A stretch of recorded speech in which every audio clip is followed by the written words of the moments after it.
Assalamualaikum warahmatullahi wabarakatuh. I'm Nikmatul Ula Al-Adawiyah from class C 2019. Now I will explain one of the works of William Henry Stowell, namely Story of the Puritans in North America. History of the Puritans in North America. In the early 17th century, thousands of English Puritans colonized North America.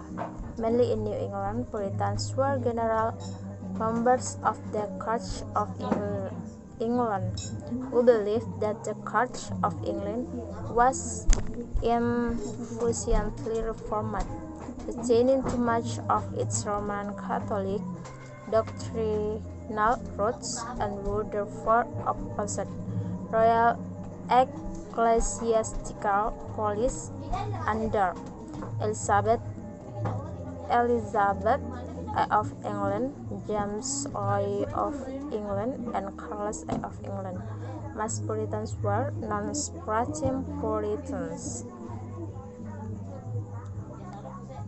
meaning that they did not advocate setting up a separate congregation distinct from the Church of England. These were later called Nonconformists. A small minority of Puritans were Separating Puritans who advocated setting up congregation outside the church. The Pilgrims were a separatist group,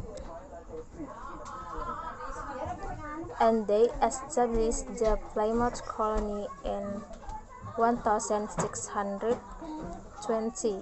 Non-separating Puritans played leading roles in establishing the Massachusetts Bay colony in 1609.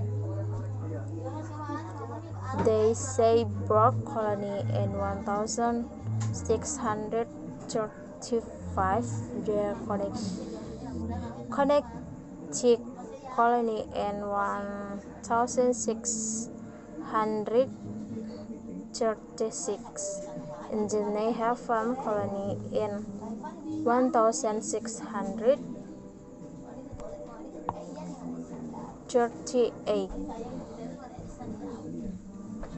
The colony of Rhode Island and Providence Plantation was established by settlers expelled from the Massachusetts Bay colony because of their unorthodox religious opinions. Puritans were also active in New Hampshire before it became a crown colony in 1691. Migration to America. 1620 to 1640. William Brewster. In 1620, a group of separatists known as the Pilgrims settled in New England and established the Plymouth colony. The Pilgrims organized a dissenting congregation in Scrooby, led by Richard Clayton, John Robinson, and William Brewster. This congregation was subject to persecution, with members being imprisoned or having property seized. Fearing greater persecution, the group left England and settled in that city of Leiden. In 1620, after receiving a patent from the London Company, the Pilgrims left for New England on board the Mayflower, landing at Plymouth Rock. The Pilgrims are remembered for creating the Mayflower Compact, a social contract based on Puritan political theory in imitation of the harsh covenant they had made in Scrooby. Roger Conan. Two of the Pilgrims settlers in Plymouth colony, Robert Casman and Edward Winslow, believed that Cape Ann would be a profitable location for settlement.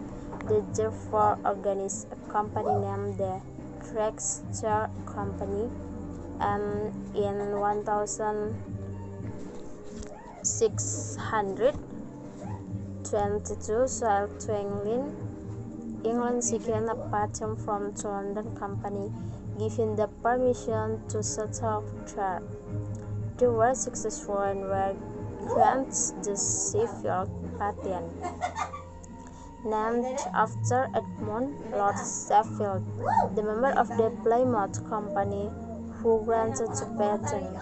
On the basis of the patent, Roger Conan led a group of fishermen from the area later called Gloucester to found Salem in 1626, being replaced as governor by John and Jack in 1628 or 1629. Other Puritans were convinced the New England could profit a religious refuge, and the enterprise was organized as the Massachusetts Bay Company. In March 1629, it succeeded in obtaining from King Carlos a royal charter for the establishment of the Massachusetts Bay Colony in 1613. The first ships of the Great Puritan Migration sailed to the New World, led by John Winthrop. John Winthrop, governor of the Massachusetts Bay Colony, who led the Puritans in the Great Migration beginning in 1613.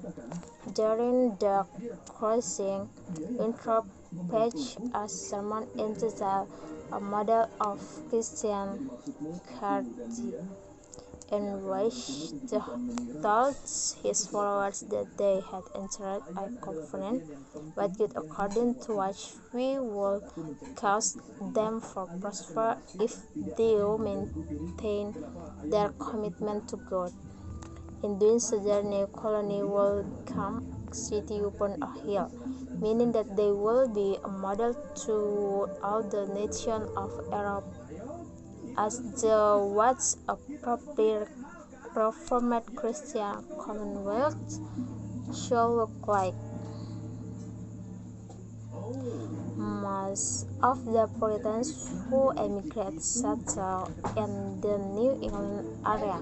However, the Great Migration of Puritans was relatively short-lived, and not as large as often believed. It began in earnest in 1609 with the founding of the Massachusetts Bay Colony, and ended in 1642 with the start of the English Civil War, when King Carlos I effectively shut off immigration to the colonies.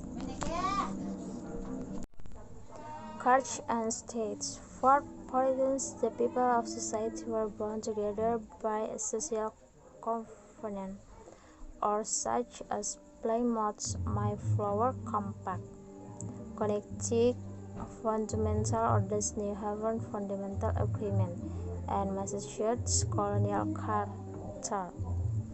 Having entered into such a covenant, legal fathers were responsible for causing qualified men to govern and to obey such rules, who ultimately received their authority from God and were responsible for using it to promote the common good. If the rules was evil, however, the people were just chief in opposing and rebelling against him.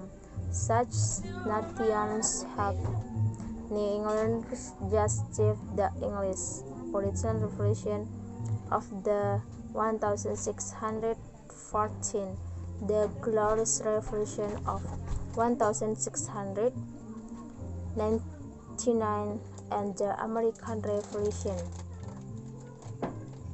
The Puritans also believed they were in a national covenant-wide good. They believed they were chosen by God to help redeem the world by their total obedience to His will. If they were true to the covenant, they would be blessed. If not, they would fail. Religious toleration. The Puritans did not come to America to establish a theocracy, but neither did they institute religious freedom. Puritans believed that the state was obligated to protect society from heresy, and it was empowered to use corporal punishment, banishment, and execution. New England magistrates did not investigate private views, but they did take action against public dissent from the religious establishment. Puritan sentiments were expressed by Nathaniel Ward in the simple cover of Gaume.